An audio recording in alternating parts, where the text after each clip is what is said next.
Today's story is written by Mike Langer. I hope you all will check out Mike Langer's YouTube channel. I'll put a link in the description below. He also has a full compilation of all these Morana Air stories, which you can check out on his channel.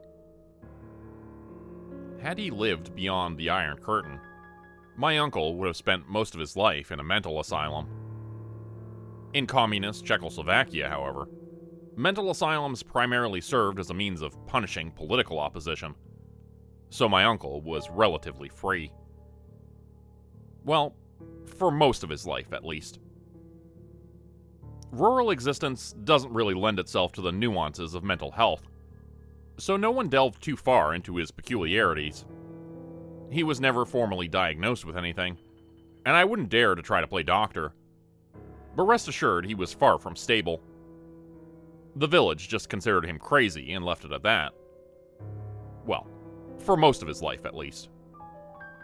There was a horseshoe-shaped scar above his right eye. When I was a kid, I presumed he was strange because of the scar. But decades later, in hushed whispers after family reunions, I would find out that my uncle was born strange. As a child, he would walk out onto the hill at the edge of the forest and howl at the moon like a rabid animal. He shunned the regular toy trains and wooden soldiers that the other boys would play with, and instead made his own dolls of sticks and straw. Once he was old enough not to require constant supervision, my uncle would disappear into the forest for days on end, and would only return back to the village for food and water. When, in his late teens, my uncle arrived at the breakfast table with blood dripping down his forehead, his parents just assumed he had gone out on another misadventure. The boy was strange, but he was not deemed dangerous. As cryptic as his speech was, as incomprehensible as his behavior was, the village had agreed that he was harmless. The boy was strange, but he would never hurt a living soul. Until the autumn of '78, that notion held true. Much of my early childhood was spent following my uncle around the village. While his erratic behavior was a cause for concern among most of the village, I found him fascinating. While the other adults in my life wanted to lecture me on cleanliness and how a young man should act, my uncle would tell me strange fairy tales about the magical creatures of the forest. The Vodniks, the Bojenki, the Baba Yaga. My uncle would fill my head with tales of fantastic beasts that roamed beyond the confines of my village. The talk of responsibility and cleanliness that all the adults in my life would subject me to was senseless noise compared to the mysterious sermons my uncle would impart to me.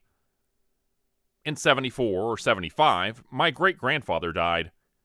A couple months after the village funeral, much of my family loaded themselves into their Trabants and Ladas and drove out to Poprad, the nearest city where the inheritance proceedings would take place.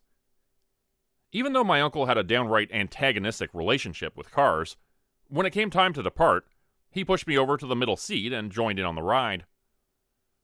The man never shaved. For most of the drive through the hills, his unkempt beard kept rubbing against my face. I distinctly remember being irritated at the prospect of having to ride between him and my grandmother. My face itched, and I was angry at not being consulted on the seating arrangements in the car. But by the time we arrived in the city, my spirits calmed. My family promised a solemn reading of the will. My uncle promised a stroll around the city. I chose my uncle. While my parents got ready for the reading of the will and arguments over who inherited what land, me and my uncle set off on a walk through the city square. At least, that's what he announced to the family. Our course quickly changed. The main square of Poprad was filled with all sorts of fantastic things a village boy might find amusing. But my uncle had other plans. He led me out of the center towards a roadway. The cement houses that surrounded the road proved to be of some interest, but after a while they disappeared as well. All that was left was a busy road surrounded by fields. For what felt like an eternity, we dodged cars with nothing to shield us from the summer sun. I was starting to grow frustrated with my uncle again. I even started to complain about my legs hurting. But before my frustration manifested into a childish outburst, the true destination of my uncle's pilgrimage was revealed. The Poprad Airport. I wasn't raised under a rock. I watched cartoons. I knew planes existed. I had just never seen one in the flesh. Decades down the line, I would actually become an aerospace engineer. The moment clearly had an impact. That initial burst of pure fascination of seeing a real flying machine will stick with me till the day I die. But it will always be tainted by what my uncle said to me next. My uncle grabbed me by the shoulder and pointed me towards the airfield. With utter disgust and rage in his voice, he told me that the devil drives in one of those machines. You have to keep your eye on them. Over the years, I had chosen to forget about my uncle's inexplicable hatred of planes, and just focused on the moment when I fell in love with engineering. Yet, over the past couple of days, I have thought long and hard about what he said that summer afternoon. I've also been thinking a lot about the holy water incident of autumn '78. The construction of the new fire station was the most interesting thing to happen in the village all year. The rickety church would still be the highest building in the village, but it would only retain its position because it stood on top of a hill. The two-story cement structure grew day by day, and even half-finished, it managed to dwarf all the other cottages around it. That autumn, I spent every afternoon at my great-grandfather's grave. My parents thought I sat by the tombstone because of some sudden burst of filial piety, and they relaxed their stances on chores in response. Truthfully, I just sat there for a good view of the fledgling fire station. Watching the building be constructed in individual steps, from the metal scaffolding to the mixing of cement, was utterly fascinating to 12-year-old me. It was during one of my afternoon observation sessions that the holy water incident took place. I was watching the workers mix cement to fill up the metal skeleton of the second floor when the doors of the church burst open. Out came running my uncle, with a jug of water cradled in his arms. After him, flustered and red in the face, came the village priest. Behind the sprinting priest, peeking out of the church doors like nervous sheep, came the attendants of afternoon mass. The construction of the new fire station was the most interesting thing to happen in the village all year, but the holy water incident quickly overshadowed anything that had happened all decade. My uncle dashed down the church hill towards the construction, gripping the stolen jug of holy water. A handful of workers were attending to the cement mixer, but with savage shouts my uncle dissolved their huddle. With the intensity of a firefighter at an ammunition depot, my uncle started to pour the holy water into the cement mixer. The priest was beside himself with zealous rage, but the man of the cloth wouldn't touch my uncle. One of the construction workers, however, unbound by oaths of non-violence, tried to intervene. He grabbed my uncle by the shoulders and tried to pull him away from the cement mixer, so that the holy water would not be squandered. My uncle had never been a violent man. It was perhaps because of his harmless nature that the village tolerated his bizarre behavior. My uncle had never been a violent man, but when the construction worker attempted to stop him from pouring the holy water into the cement, he turned around and planted his fist square into the construction worker's nose. The impact of the punch could be heard from atop of the church hill. The construction worker reeled back from the hit and landed straight on his ass in the gravel. As the man in dirty overalls collected the blood from his bleeding nose, my uncle finished what he set off to do. He poured the rest of the water into the cement mixer, and then, when the holy jug was empty, he screamed a cry of victory. "Charcoal!" he yelled. "Charcoal for the long winter!" Back then, those words meant nothing to me. My uncle continued to scream about the charcoal until the workmen restrained him. Had he punched one of the villagers, the issue would have ended there. My uncle would be chastised for his behavior, perhaps beaten a bit, and then he would have been left to his strange ways. My uncle, however, did not punch some unimportant hick. He punched an out-of-towner who came in to help with the construction. This out-of-towner also happened to be good friends with the head of the fire safety committee. He was not going to let his broken nose go unpunished. The police arrived shortly before sunset. By the time the sky was dark, my uncle was gone. They say he died of pneumonia in prison a couple years later, but no one really bothered to check. Once my uncle was driven out of the village, his existence fell comfortably into the realm of myth. People would occasionally mention him at family reunions, but he was more of a punchline than a human being by then. The crazy uncle.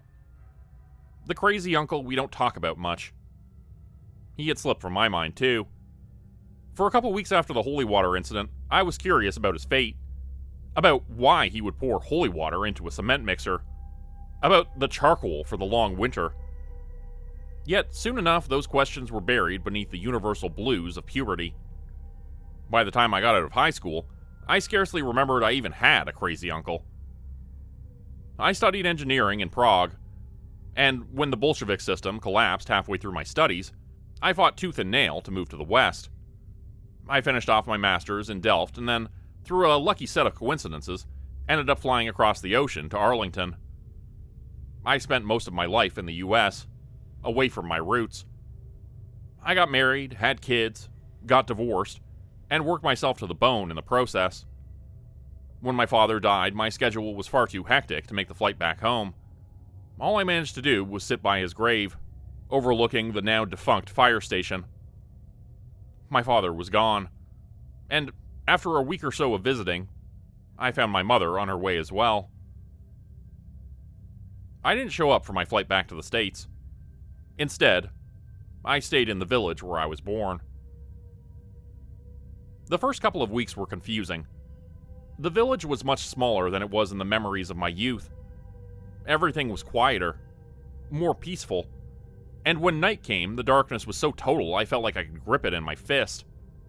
The once mighty fire station had become an empty building that served as a makeshift town hall and a place to have funeral receptions. The only thing that didn't seem to have aged was the rickety church, and that was just because if it got any more unstable, it would collapse. After the disorienting arrival, I adjusted to my new rural life. My mother was confined to her bed, so I spent most of my time in the cottage, tending to her or listening through the many books I promised myself I would read after I retired. The days started to blur into each other, and I found myself much calmer than I had been in decades. Rural life had turned out to be rather blissful. Then, a snake fell from the sky. Verona Halson, the mother of the mayor, reported one day that a snake fell on top of her as she was making her way up the church hill. She was much older than my mother, but Verona's religious zeal and need to be the center of attention kept her animated well past her years. The mayor's mother claimed that the snake had been a punishment from God. The village veterinarian claimed that the snake was probably just some bird's dinner. The mayor claimed that the snake issue would be addressed. I did not busy myself with the snake affair. My mother's health had deteriorated to the point where I would wake up in the middle of the night in fear that she had died. I was much more concerned with the impending funeral arrangements than a snake in the churchyard. It was during one of my paranoid middle-of-the-night wake-ups, however, that I found something new to worry about. It must have been around 2 in the morning. I found myself sweating in bed, and my mother's snoring had gone worryingly silent. I made my way over to her room to find her lying on her side, still alive and quietly breathing. And that's when I heard the terrible sound. It started off as a quiet rumble, but quickly gained in dark tenor. Soon enough, the whole cottage was shaking. Somewhere above us, something terrible moved. It sounded like thunder amplified through a metal cave. The terrible noise was unlike anything I had ever heard before, and its mere presence made any thought impossible. It wasn't until the dark roar had fizzled off into the distance that I realized that the noise sounded strangely familiar. I just couldn't place my finger on it. My mother had been hard of hearing for years now. She slept through the deafening roar, and when I asked her about it in the morning, she excused it as a simple thunderstorm somewhere off in the distance. Her explanation didn't calm me. In the evening, once my mother had gone to sleep, I found myself in need of company and a drink. Off in the village pub, the air was rife with discussion about more alleged snake sightings. Some claimed the snakes were a sign of divine judgment. Others claimed that there was a stork nest in the steeple of the church. All were very convinced of their theories. The discussion was losing in its civility and threatened to burst into violence. Yet, before fists and chairs started getting thrown around, Mayor Halson banged on the table and demanded calm. The steeple of the church would be inspected on the following morning. All discussion of snakes was to cease until then. In that brief silence between the shouts, I thought of bringing up the strange howl I'd heard in the night. But before I did, someone beat me to it. The city kid spoke up. We had both moved to the village around the same time, but I had roots. He didn't. The kid asked about the strange noise in the night, and all he received from the table were stares. Halson told him it was just thunder. The rest of the table murmured in approval. The kid didn't take it. He said he saw a glimpse of the thing. Something had flown above the village. The kid started saying something about the thing shining with red light, but before he could get into any proper descriptions, Halson stopped him in his tracks. It was thunder, Halson reminded him. The sound the boy had heard was thunder, and any further discussion was spreading panic just like the snake talk. He was told, in no uncertain terms, that further input on the subject was not welcome. I had grown up around Halson and knew not to contradict him. The kid didn't seem to need the years of experience. He knew to stay quiet as well. After the mayor had shut him up, the kid finished his drink and left. I was happy I didn't bring up the sound myself. Eventually, with a couple of drinks, I convinced myself that Halson had been right. All I'd heard was some far-off thunder. At least, that's what I told myself. I couldn't sleep that night. I had drunk enough to become sluggish, and my internal monologue had descended from words into vague notions. But consciousness refused to depart. I laid in bed, listening to my mother's strained snoring, trying to remember why the sound I had heard that night sounded so familiar.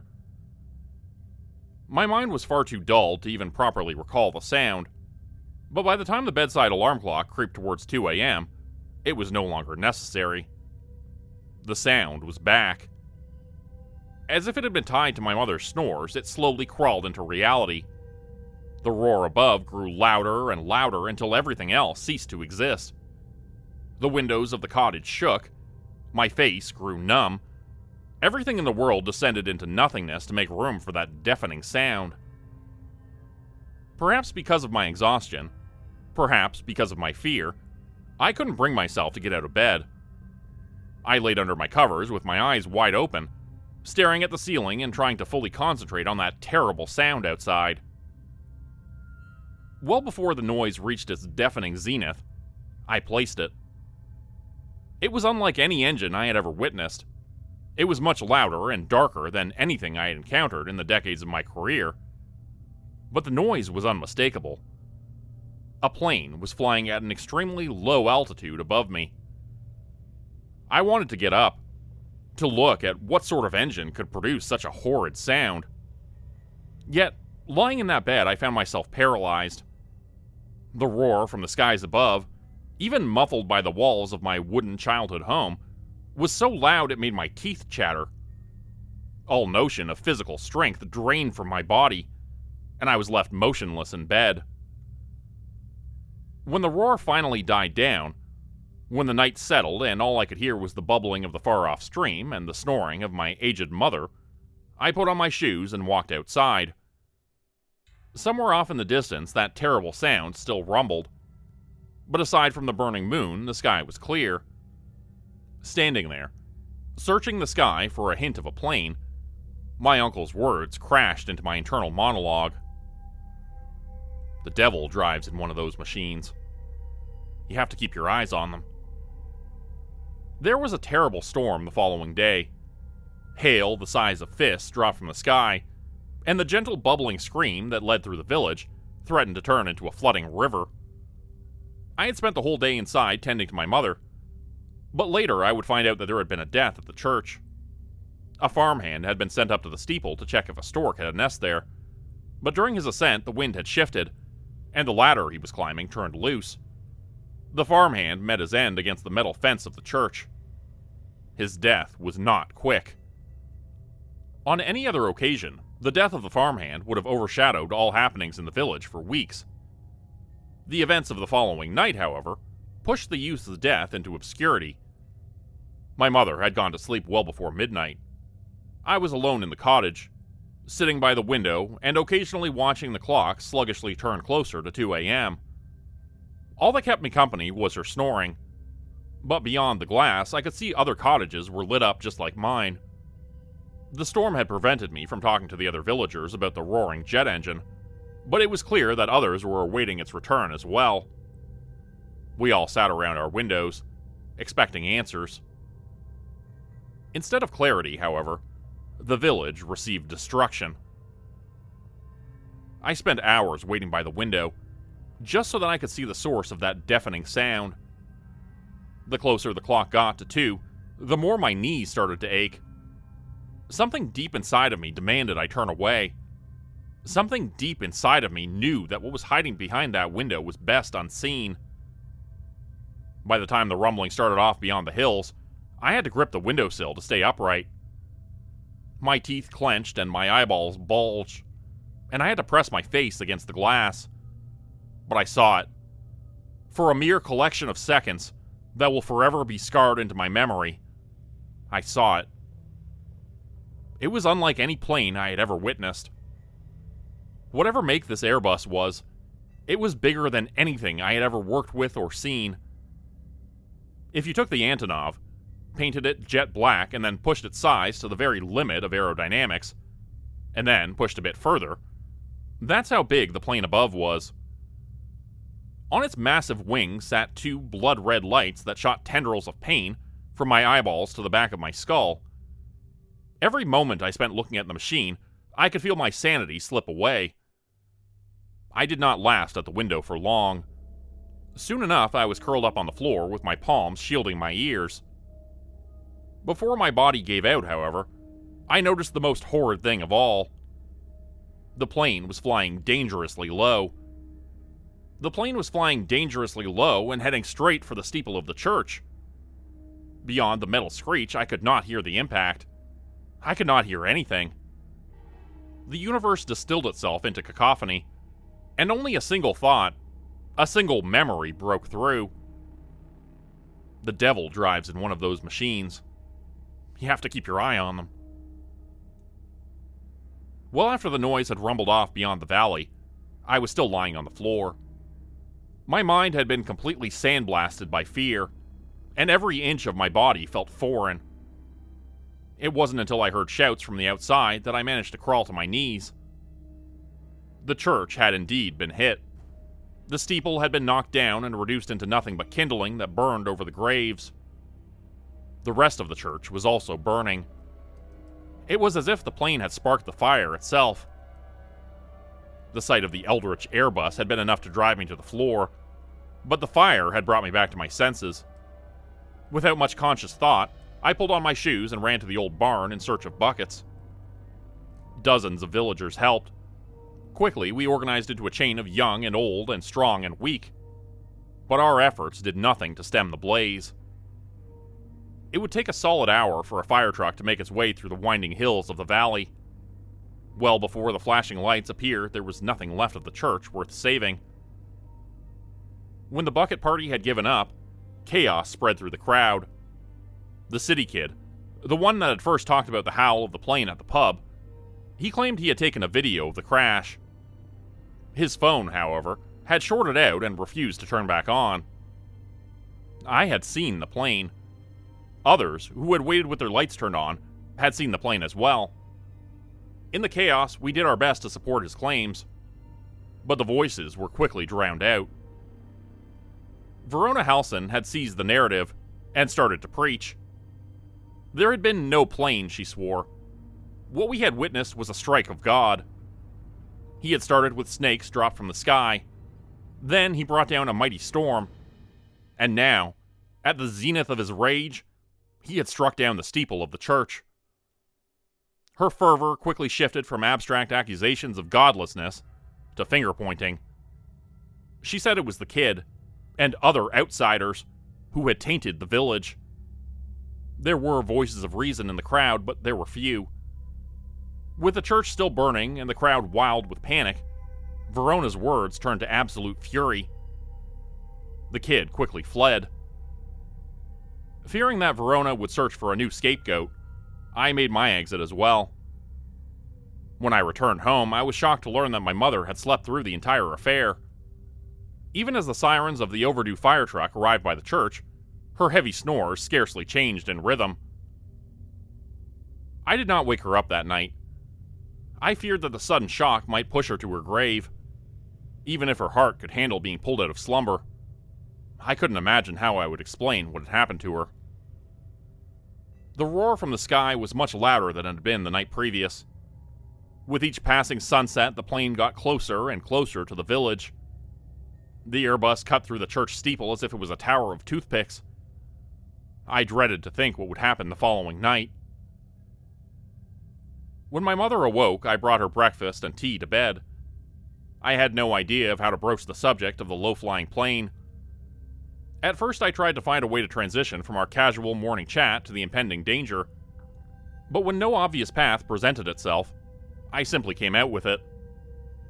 I told my mother that an incomprehensible jet had crashed into the steeple of the church. Tonight, I told her, it would fly much lower and create untold suffering. It was time for us to leave the village. My mother took the confusing news with nothing but a twitch of the eyebrow. When I told her about the church, when I insisted that we get into the car and drive to the city, when I told her we were in danger, she simply shook her head. Wordlessly, she pushed away her plate, climbed out of bed, and shuffled her way to the window. When she was still able to climb the church hill, my mother had been a religious person. She had never missed Sunday Mass, and whenever anyone in the family was making a change in career or undergoing surgery, she would provide nightly prayers to hedge bets with the Almighty. Seeing the burnt-down husk of the village church that morning, however, elicited no emotion from the woman. She simply gazed out the window, and then, almost in a whisper, said, "Charcoal for the long winter." My mother wasn't looking at the church. She was looking at the old fire station. When I asked her to repeat herself, she acted as if she had said nothing at all.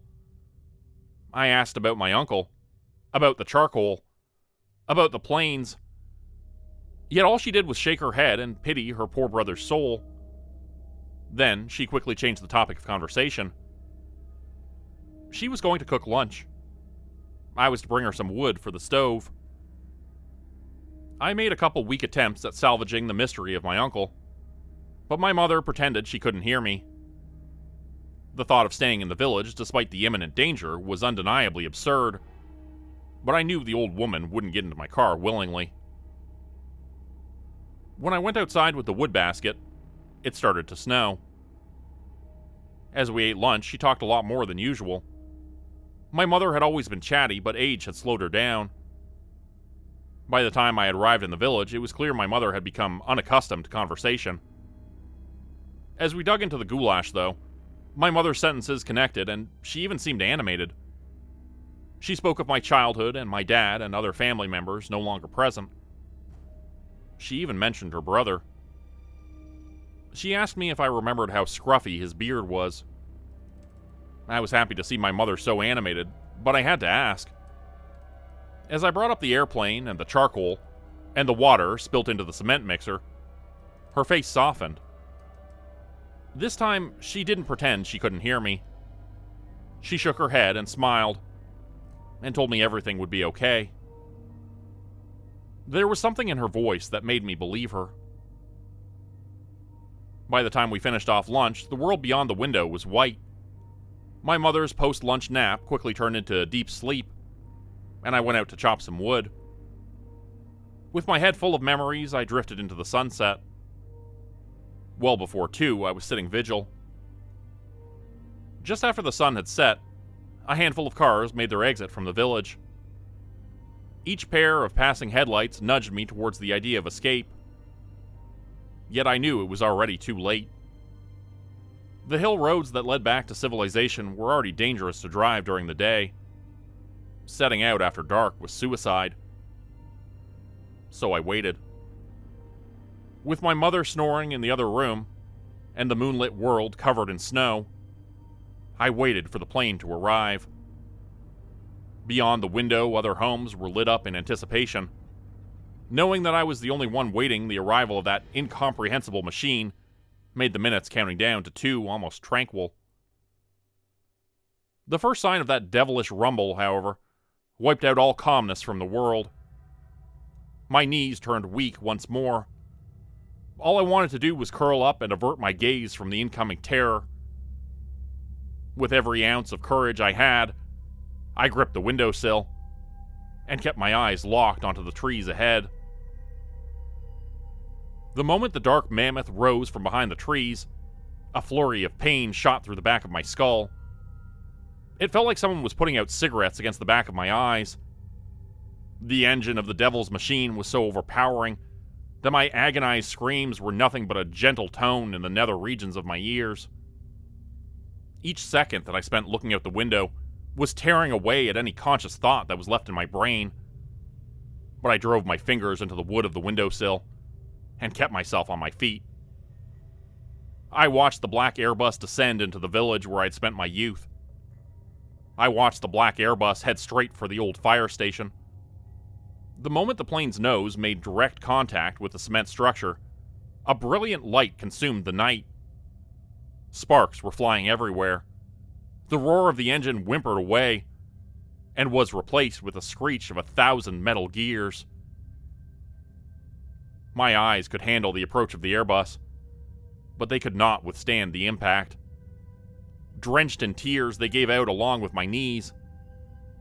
Lying on the floor of the cottage, the terror of that plane crash did not leave me. Every flicker of light that bounced in from the window seemed to be ripping the air out of my lungs. In a state of utter panic, I gasped for breath and prayed that the world would return to normal. The cacophony lasted for what felt like an eternity. I was certain that my body would give out and that I would choke in the company of those horrid flashing lights. Yet eventually, with sudden silence, the noise stopped. My eyes were drenched in tears and every muscle in my body was shivering, but I managed to climb up on my knees and look out the window. The plane was gone. The plane was gone, and the fire station still stood. Next to the cement building, blending into the moonlit night, sat a mountain of black. I scarcely registered the charcoal before my body gave up. I spent the whole night on the floor, drifting in and out of consciousness. Dreams never came, but when I did find myself in those brief moments of wakefulness, my body refused to get up. I lay on the floor the whole night, desperately assuring myself that I was still alive. The morning sun streaking in through the windows was a flickering candle compared to the sparks of the crash. Everything felt terribly distant and nonsensical. The universe in which an Airbus could dissipate against an old cement building felt far too incomprehensible to re-enter after my ordeal. It wasn't until I found my mother standing over me in the morning that feeling returned back to my limbs. She had started a fire in the stove and was getting ready to cook lunch. With the same tone that she would dictate chores to me as a child, she ordered me to go outside and gather some charcoal. If I didn't go soon, it would all be gone. I lacked all energy to argue or try to make sense of the world. I simply grabbed the wood basket and went out into the snow. By the time I made my way to the old fire station, the mountain of charcoal had turned into a hill. By the time we finished eating lunch, most of the stove fuel had been scavenged away. The whole affair still puzzles me, but after that one bright night, the Airbus never returned. I do not know what led my uncle to pour holy water into the cement so many years ago, but I understand the purpose now. My strange uncle saved us. He saved the village from an incomprehensible machine that threatened to wipe the village off the map. He saved us, and he made sure we would be prepared for the long winter that was to come. Become a channel member today for early access, bonus videos, and special emojis only available to members. Check out the description below or click the join button for more info. If you'd like another way to help support the channel, please consider joining my Patreon page at patreon.com/JordanGroupeHorror. As a patron, you'll get access to bonus videos and content. You'll be credited at the end of every video going forward, and if you decide to stay for 3 months, I'll name a character after you which will be featured in a Hollow's End story. Links to join the Patreon are in the description. Thanks everyone for listening. Please like, subscribe, and comment to help the channel continue to grow, and see you again next time at 4 p.m. Eastern Standard Time. Hope you have a great night.